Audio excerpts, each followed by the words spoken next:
Okay, guys, Brian here, Learning Silver and Gold. So, I wanted to do a quick video about this is about stacking knowledge.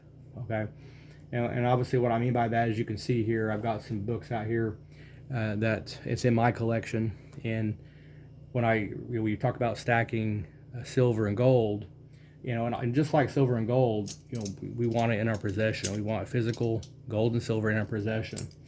And the same thing, with knowledge, in my opinion, would be book knowledge, actual physical copies of books, or you can even print out articles, things like that.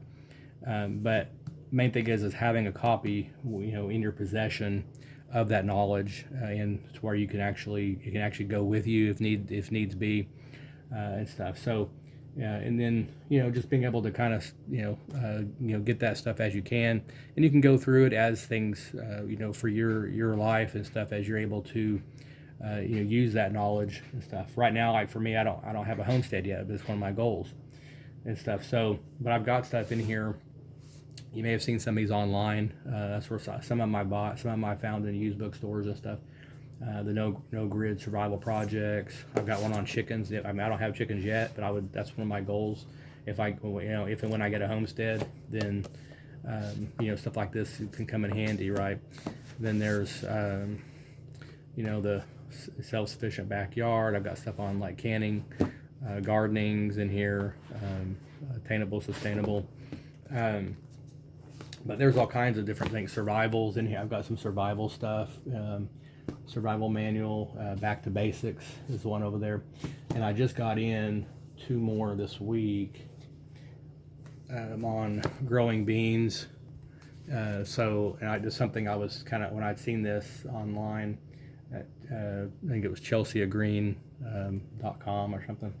And, that was very interesting because I don't know a whole lot about beans, especially growing them and stuff. I mean, obviously we eat beans and stuff, but I've never even really looked much into growing it and stuff. So this is interesting on the different types of beans and the health benefits, different types. It just kind of just really good information about it and how to plant them and things like that. Which ones are ideal protein sources, things like that and stuff. So there's that. This one here is another one I got this week. Is cold hardy fruits and nuts. So 50 easy to grow plants for the organic home garden. And so it's, I like these that are very colorful because, it helps you be able to identify, if I need to identify plants, then it comes in handy. So also, in speaking in that, one thing I want to talk about would be this one, as far as a recommendation, the Forager's Guide to Wild Foods. And this is, also very colorful, but it gives you a map of the United States and where they grow. So you kind of know, and it gives you color pictures on stuff. So you kind of know, what might be in your area, and then it gives you like the health benefits. And a lot of times it'll even give you, if you see here, poisonous lookalikes. Things like this can be very, very important in a crisis situation. If you have to go forage to eat, last thing you want to do is be eating poison or go, put some, poison oak or poison ivy on your tongue and, eat that or something like that. And you got a major situation now and you ain't got a drugstore open in your area and stuff. So, or something even worse, or maybe a poisonous mushroom, for example. So you got to be very, very careful with those things. And then we have there's a whole magazine set on the Backwoods Home Magazine is one that I would also recommend. That's fairly affordable. You can get like a whole year membership thing and stuff. So it's got some really good information on like homesteading and things like that and stuff. So, and then there's even they even have some anthology where they combine a bunch of magazines from the past. There's got a lot of information you can get, like whole books on that too and stuff. So and then also there is the Communities magazine. This one's about families and things like that getting together to basically create kind of more of an actual community lifestyle. So and I think that's kind of where things are probably going in terms of the society and stuff. And this is actually where I had found these other books I just got, the Growing Beans.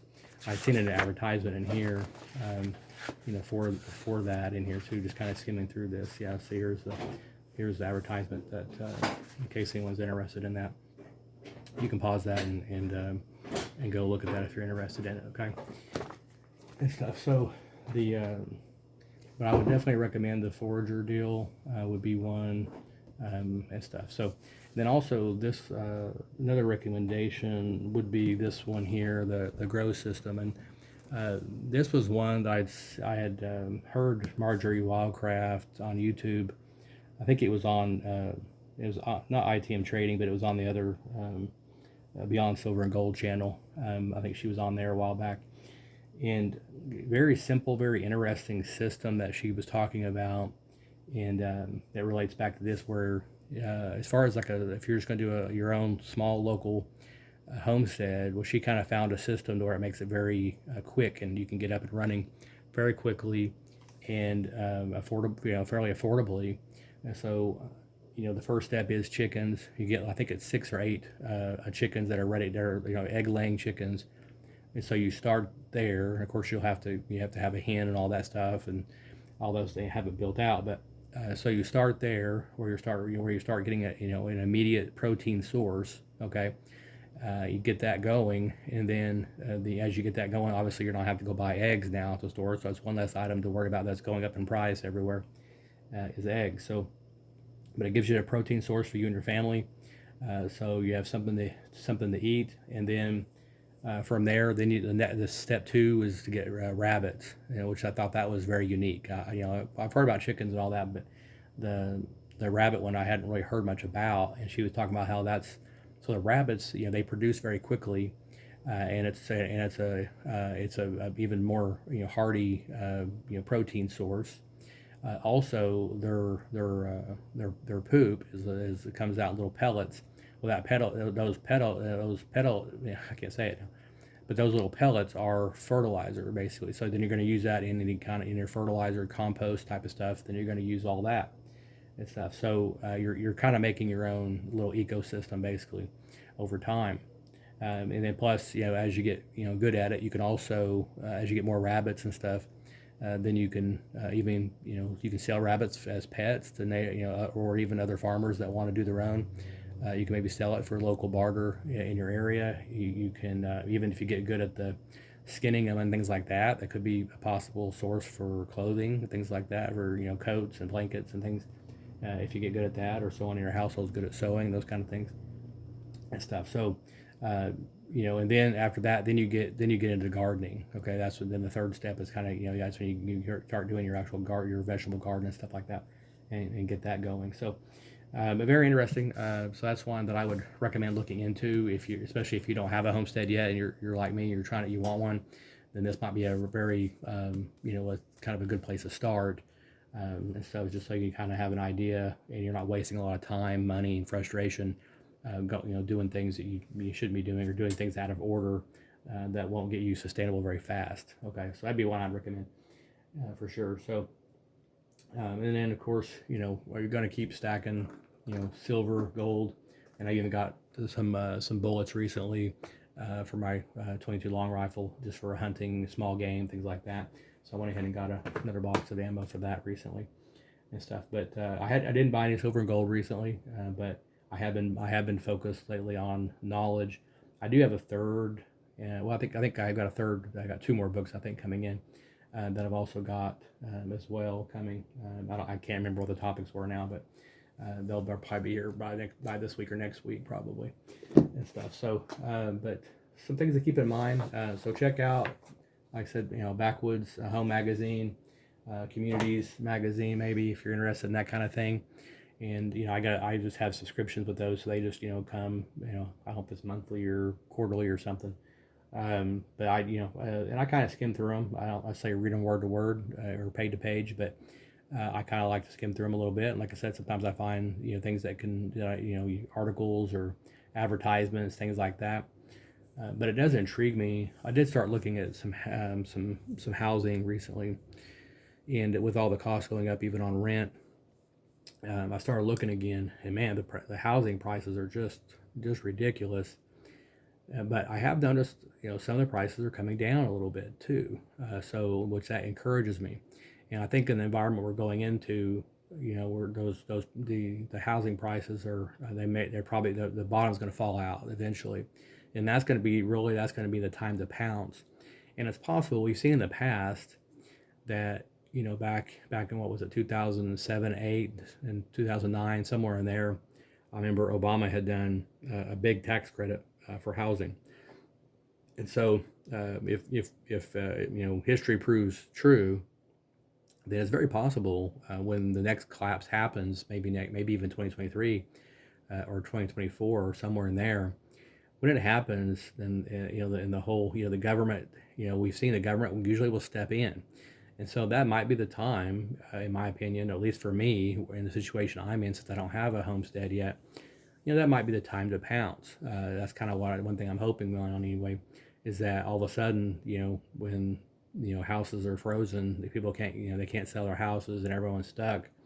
That the prices start collapsing. The government will probably step in, and that might be, like I said, that might be the time to get some really good financing options, even though the rates are technically high and going up and stuff. But at some point they'd have to find a way to buy, to get buyers back in the market. And so, that, in my opinion, would be the time to possibly buy, especially for those of us like me that don't really have a place to call home in that sense, as far as, which there is no true ownership today, but you know what I mean, like an actual homestead. So just something to think about there, and stuff. So now, for those of you that have a homestead, I think that's great. I guess the main thing would be is paying it off, and then you do have enough silver gold backed up to either pay it off whenever when the SHTF happens. Do you have a way to pay it off totally? Because the bad thing is even then we could still you could still lose your homestead, and that would really be bad. And so that's definitely a scary position to be in as well, and stuff. So and then also I wanted to mention notice the massive job losses that have been announced. I mean, there's a lot of retailers. You're hearing about Amazon, 10,000 plus. I think with them is what last number I heard. I mean, it's there's store closings. You're hearing more and more about it, and yeah, it's just it's happening. So it's getting scary with inflation out of control, and the cost is everyone's complaining about inflation now. I mean, this is something that on channels like this, we were talking about years ago, even before my channel existed.